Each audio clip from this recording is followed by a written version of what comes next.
Hello food lovers, welcome to RPSS వారి రుచులు. ఈరోజు మన ఛానల్లో సింపుల్ అండ్ ఈజీగా తయారు చేసుకునే టమాటో కర్రీ చాలా టేస్టీగా ఉంటుందండి.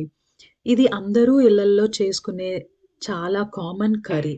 అయినా చిన్న చిన్న తప్పులు చేస్తే గనక దీంట్లో ఉండే ఆ సాఫ్ట్ టెక్స్చర్ కాస్త మిస్ అవుతుంది. కాబట్టి అలాంటి చిన్న చిన్న టిప్స్ తెలుసుకొని ఈరోజు మన కర్రీని ఎలా యమ్మీగా తయారు చేసుకోవచ్చో చూద్దాము. కావలసిన ingredients: onion, tomato, green chillies, coriander. చాలా సింపుల్ ఇంగ్రీడియంట్స్‌తో అయిపోతుంది కదా మన కర్రీ. ఇప్పుడు ప్యాన్‌ని హీట్ చేసుకొని ఒక 3 టేబుల్ స్పూన్స్ ఆఫ్ ఆయిల్ తీసుకుందాము. ఆయిల్ హీట్ అయ్యాక అందులో 1/4 టీ స్పూన్ మెంతులు, హాఫ్ టీ స్పూన్ జీలకర్ర, హాఫ్ టీ స్పూన్ ఆవాలు ఇవన్నీ చిటపటలాడాక మనం ముందుగా కట్ చేసి పెట్టుకున్న పచ్చిమిరపకాయలు, ఉల్లిపాయలు,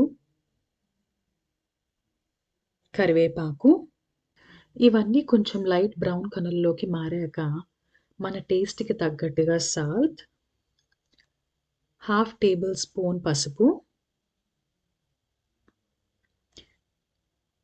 ఉప్పు కలిసేలాగా శుభ్రంగా కలుపుకుందాము.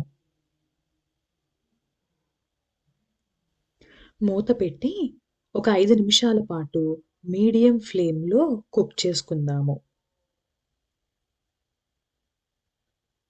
చూసారా? అన్నీ బాగా మగ్గి లైట్ బ్రౌన్ కలర్‌లోకి వచ్చాయి.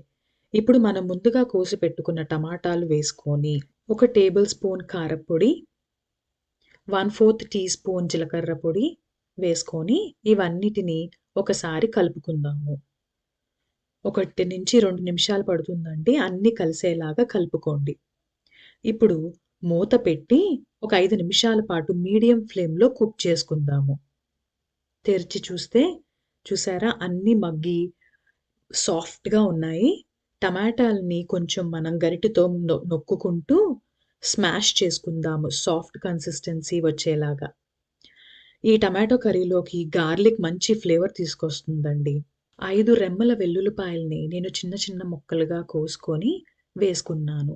ఇది మీరు కూర మొదట్లోనే వేసుకోవచ్చు. నేనెప్పుడు చివర్లో వేస్తాను.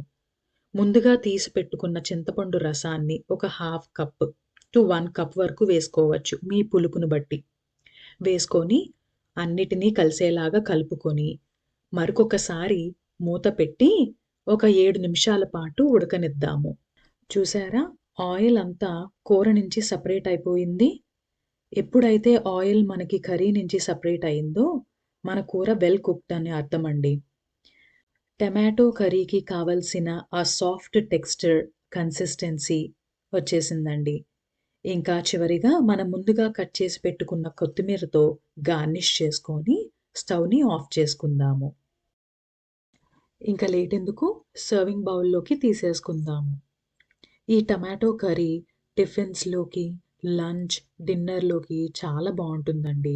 మెయిన్‌గా రైస్‌లోకి చాలా బావుంటుంది ఈ tomato curry. Curd rice with tomato curry is the well combination అండి. మీరెప్పుడైనా ట్రై చేయకుండా ఉండుంటే ఈసారి తప్పకుండా ఆ కాంబినేషన్ ట్రై చేయండి.